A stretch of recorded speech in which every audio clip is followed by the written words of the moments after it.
You know, success leaves clues, but so does failure. And if we can identify the patterns, the mistakes that consistently hold people back, then we can do something about them. We can change, we can grow, we can become more than we are today. The first mistake, and perhaps the most devastating one, is living without a clear philosophy of life. You see, most people drift through life like a ship without a rudder, blown about by every wind of circumstance, tossed by every wave of emotion. They have no clear direction, no guiding principles, no fundamental beliefs about what life is all about and what they want from it. Your philosophy is the foundation of your life. It's what determines your decisions, your actions, and ultimately your results. If you don't have a clear philosophy, you'll be at the mercy of other people's philosophies. You'll live their dreams, follow their paths, and settle for their definition of success. Let me ask you a question. What do you believe about life? What do you believe about success? What do you believe about your potential? If you can't answer these questions clearly and decisively, then you're living without a philosophy. That's mistake number one. The tragedy is that most people spend more time planning their vacation than they do planning their life. They'll research for weeks to find the best hotel, the best restaurants, the best attractions, but they won't spend 5 minutes thinking about what they want their life to look like 5 years from now. Your philosophy shapes your thinking, and your thinking shapes your life. If your philosophy is weak, unclear, or borrowed from others without careful consideration, then your life will reflect that weakness and confusion. But if you develop a strong, clear, personal philosophy based on sound principles and values, your life will reflect that strength and clarity. This leads us naturally to the second mistake that's holding people back, and that's the lack of clear written goals. You see, philosophy without goals is just wishful thinking. Goals without philosophy are just empty ambitions. But when you combine a solid philosophy with clear written goals, you have the foundation for an extraordinary life. Most people are goal-oriented by accident rather than by design. They drift from one thing to another, hoping something good will happen, but never really taking charge of their destiny. They're like Alice in Wonderland when she came to the fork in the road and asked the Cheshire Cat which way she should go. The cat asked her where she wanted to end up, and when Alice said she didn't know, the cat replied, "Then it doesn't matter which way you go." That's exactly how most people live their lives. They don't know where they want to end up, so they wander aimlessly, hoping they'll stumble onto something good. But success doesn't work that way. Success is a planned event, not an accident. You must have clear written goals, not just wishes or dreams, but specific, measurable, achievable goals with deadlines. When you write down a goal, you crystallize your thinking. You take it from the realm of wishful thinking to the realm of possibility. You engage your subconscious mind, which then begins to work on your behalf, looking for opportunities, making connections, and guiding your actions toward the achievement of that goal. But here's what's crucial: your goals must be your own. They can't be your parents' goals for you, or your spouse's goals for you, or society's goals for you. They must spring from your own desires, your own values, your own vision of what you want your life to become. The third mistake that holds people back is perhaps the most insidious, because it masquerades as wisdom. It's the mistake of seeking security over opportunity, of choosing the known over the unknown, of settling for less because it feels safer. Security is mostly a superstition. It doesn't exist in nature, and human beings never really experience it. The person who seeks security over opportunity will always wonder what might have been. They'll reach the end of their life with a heart full of regrets, thinking about the chances they didn't take, the dreams they didn't pursue, the life they didn't live. Now, I'm not suggesting you be reckless or foolhardy. I'm not advocating that you quit your job tomorrow without a plan or jump into ventures without proper preparation. What I'm saying is that calculated risk is the price of progress. You can't discover new oceans unless you're willing to lose sight of the shore. Every achievement in human history required someone to step beyond the boundaries of security and comfort. Every invention, every discovery, every advancement came because someone was willing to risk failure in pursuit of something better. The irony is that the person who plays it safe, who always chooses security over opportunity, actually becomes less secure over time.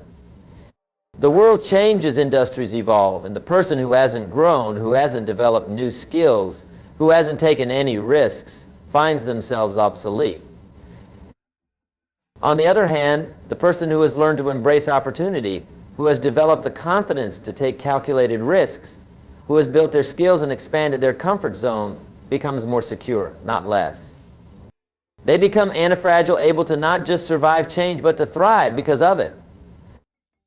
This brings us to the fourth mistake, and it's one that destroys more dreams than perhaps any other. It's the mistake of living in the past or the future instead of making the most of the present moment. Some people are prisoners of their past. They're constantly looking backward, dwelling on their mistakes, their failures, their disappointments. They use their past as an excuse for their present circumstances, and they rob themselves of the power to create a better future. Yes, you should learn from your past, but you shouldn't live there. The past is a place of reference, not a place of residence. Your past doesn't determine your future unless you let it. You are not your mistakes. You are not your failures. You are not your circumstances. You are your possibilities. Then there are others who live entirely in the future. They're always waiting for someday. Someday when they have enough money. Someday when they meet the right person. Someday when the timing is perfect. Someday when they feel ready. But someday is not a day of the week. And while they're waiting for someday, their real days are slipping away. The key is to find the balance. Learn from your past, plan for your future, but live in your present. This moment right now is the only moment you can actually do something about. This moment is where your power lies. This moment is where your life is being lived. Every day you postpone taking action toward your goals is a day you'll never get back. Every day you wait for perfect conditions is a day wasted, because perfect conditions never come. Good conditions come, great conditions come, but perfect conditions exist only in our imagination. The fifth mistake that holds people back is one that might surprise you. It's the mistake of trying to do it all alone, of believing that asking for help is a sign of weakness, of thinking that successful people are self-made. Let me tell you something, there's no such thing as a self-made person. Behind every successful person is a network of mentors, coaches, advisors, and supporters who help them along the way. The most successful people are also the most teachable people. They understand that learning never ends and that wisdom can come from anyone. Your ego might tell you that you should figure everything out yourself, that asking for help diminishes your accomplishments. But your ego is not your friend when it comes to success. Your ego will keep you small, keep you struggling, keep you making the same mistakes over and over again. The smartest thing you can do is to find mentors who have already achieved what you want to achieve. Learn from their successes and their failures, model their strategies and their thinking. Stand on the shoulders of giants that you can see further than you could on your own. But mentorship isn't just about finding someone to teach you. It's also about being willing to be taught. It's about being coachable, being open to feedback, being willing to change your approach when something isn't working. Many people sabotage their own success because they're not teachable. They think they already know everything they need to know, or they're too proud to admit they need help. They'd rather fail on their own than succeed with help. That's not strength, that's foolish pride. The sixth mistake is perhaps the most heartbreaking because it affects not just your success, but your character, your relationships, and your sense of self-worth. It's the mistake of not developing personal discipline, of giving in to the tyranny of the urgent rather than focusing on the important. Discipline is the bridge between goals and accomplishment. It's the engine that turns dreams into reality. Without discipline, you're at the mercy of your feelings, your moods, your circumstances. You do what you feel like doing rather than what you need to do, and feelings are a terrible basis for making important decisions. The disciplined person has learned to do what needs to be done whether they feel like it or not. They understand that motivation gets you started, but discipline keeps you going. They know that success is not about grand gestures or dramatic moments, but about small, consistent actions taken over time. Most people overestimate what they can accomplish in a year and underestimate what they can accomplish in a decade. They're looking for the quick fix, the magic bullet, the overnight transformation. But real success is built through the compound effect of small, disciplined actions repeated consistently over time. Think about it this way. If you read just 10 pages of a good book every day, In a year, you'll have read more than 3,600 pages. That's about 12 books. If you do that for 10 years, you'll have read 120 books. Can you imagine how much you'll know, how much you'll have grown, how much your life will have changed? But most people can't even discipline themselves to read 10 pages a day. They say they don't have time, but they have time to watch television, to scroll through social media, to complain about their circumstances.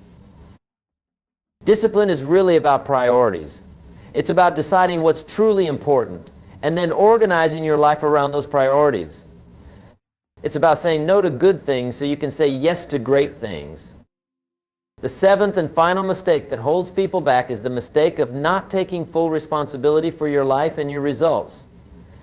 This is perhaps the most fundamental mistake, because until you take responsibility, nothing else matters. Until you take responsibility, you remain a victim of your circumstances rather than the architect of your destiny. Taking responsibility means acknowledging that you are where you are because of the decisions you've made and the actions you've taken or failed to take. It means giving up the luxury of blame, the comfort of excuses, the protection of justification. Now, this doesn't mean that bad things haven't happened to you. It doesn't mean that you haven't faced unfair circumstances or encountered difficult people. Life is often unfair and bad things do happen to good people, but taking responsibility means recognizing that regardless of what has happened to you, you still have the power to choose your response. You can't always control what happens to you, but you can always control what happens in you. You can't always control your circumstances, but you can always control your choices. And your choices, more than your circumstances, determine your destiny. When you blame others for your problems, you give away your power. You make yourself dependent on others, changing before you can be successful or happy. But when you take responsibility, you reclaim your power. You recognize that the power to change your life lies within you. This doesn't happen overnight. Taking full responsibility is a process, a journey of personal growth and maturity. It requires courage because it's easier to blame others than to look in the mirror. It requires humility because it means admitting your mistakes and failures. It requires faith because it means believing in your ability to create a better future. But here's what's amazing about taking responsibility. The moment you do it, everything changes. Not your circumstances necessarily, but your relationship to your circumstances. You stop being a victim and start being a victor. You stop making excuses and start making progress. Now, let me tie all of this together for you, because these 7 mistakes aren't isolated issues. They're interconnected and they feed on each other. If you don't have a clear philosophy, you won't set meaningful goals. If you don't have clear goals, you'll choose security over opportunity. If you're always playing it safe, you'll never develop the confidence to take responsibility for your life. On the other hand, when you address these mistakes systematically, they work together to accelerate your progress. A clear philosophy guides you to set the right goals. Clear goals give you the courage to embrace opportunity. Embracing opportunity builds your confidence and discipline. And all of this together creates a foundation for taking full responsibility for your life. The question now is, what are you going to do with this information? You see, information without implementation is just entertainment. Knowledge without action is just potential. You can know all the right things to do and still live an unsuccessful life if you don't do them. I want you to understand something profound. You already have everything you need to begin changing your life right now. You don't need more time, more money, more education, or more opportunities. You need more wisdom in using what we have. Start with your philosophy. Take some time, maybe this weekend, to really think about what you believe about life, about success, about your potential. Write it down. Don't worry about making it perfect, just start. Your philosophy will evolve as you grow, but you need something to build on.